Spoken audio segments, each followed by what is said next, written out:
Comment expliquer et comprendre ce fameux Chodesh Nissan, le mois de Nissan? Ce mois est désigné dans la Torah par premier mois et par le mois également des épis, Chodesh HaAviv.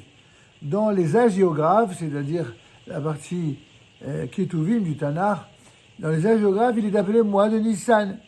Dans toutes les dates indiquées par la Torah, les mois sont comptés à partir du mois de Nissan.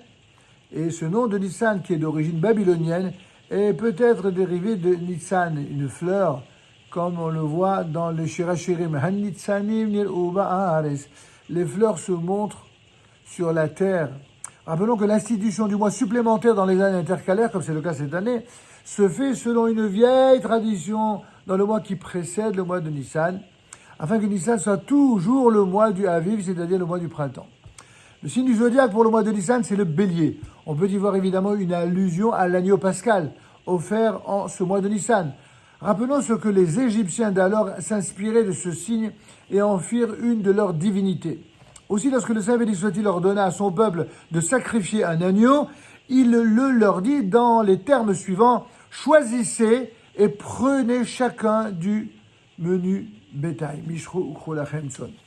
Nos sages commentant cette expression Mishrou l'interprétèrent ainsi: retirez-vous, renoncez à l'idolâtrie de vos oppresseurs en offrant à l'Éternel ces animaux que les Égyptiens adorent comme des idoles.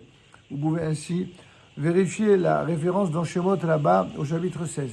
Le Ramban, Rabbeinu Moshe bar Nachman, dans son commentaire sur le passage en Exode chapitre 12 verset 2, il explique que la Torah nous ordonne de compter les mois de l'année à partir du mois de la sortie d'Égypte, et ce afin que le souvenir des miracles et des prodiges qui accompagnèrent cet événement soit toujours présent à notre mémoire. Chaque date mentionnée dans la Torah se réfère ainsi à la sortie d'Égypte, à ce premier mois qui nous a vus libres. La Torah ne donne pas de nom aux différents mois du calendrier, à l'origine en tout cas, pas plus qu'elle en a donné aux jours de la semaine. On les appelle ainsi Yom Rishon, Shabbat, le premier jour de la semaine, ou Yom Sheni, le deuxième jour, ainsi de suite. D'ailleurs, aujourd'hui encore, le mot lundi en hébreu moderne, le dimanche d'abord, c'est Yom Rishon, le premier jour. Le lundi, c'est deuxième jour. Mardi, troisième jour, et ainsi de suite. Jusqu'à ce qu'on arrive à Yom Shabbat, qui est le fameux jour du Shabbat, le fameux jour sacré. Et ceci afin de nous rappeler la création du monde en 6 jours. Ainsi, le premier verset de ce chapitre 12, selon Ramban, énonce comme véritable mitzvah de fixer dans notre mémoire le mois de la sortie d'Égypte. Pourtant, le compte des années se fait à partir de Tishri, comme nous l'apprenons par de nombreux versets de la Torah. Ainsi qu'il est dit, la fête de la récolte, Hag HaAsif, à la fin de l'année, en Exode 23, 16, ou encore la fête de la récolte, renouvellement de l'année, comme vous le verrez, en Exode 34, 22. Si donc le mois de Nissan est appelé Chodesh Harishon, cela signifie le premier mois de notre existence comme homme libre. Car pour nous, la seule façon de comprendre ce que signifie la liberté, c'est de comprendre tout ce qui entoure la fête de Pessah.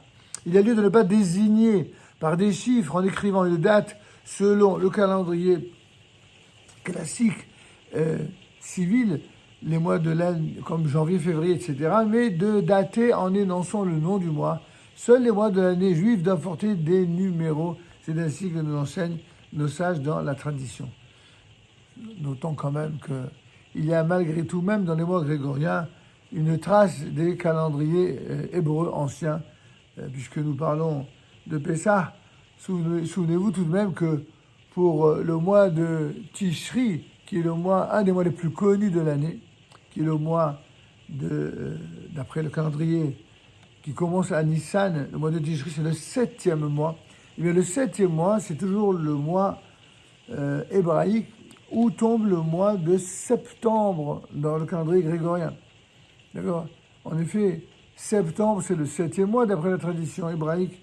Et octobre, c'est le 8e mois, novembre, 9e mois, et décembre, c'est le 10e mois. Or, étrangement, vous voyez bien que cette trace-là a été recouverte par des emprunts divers, puisque septembre, avec la racine du mois, c'est bien le mot 7, qui fait référence à Tishri.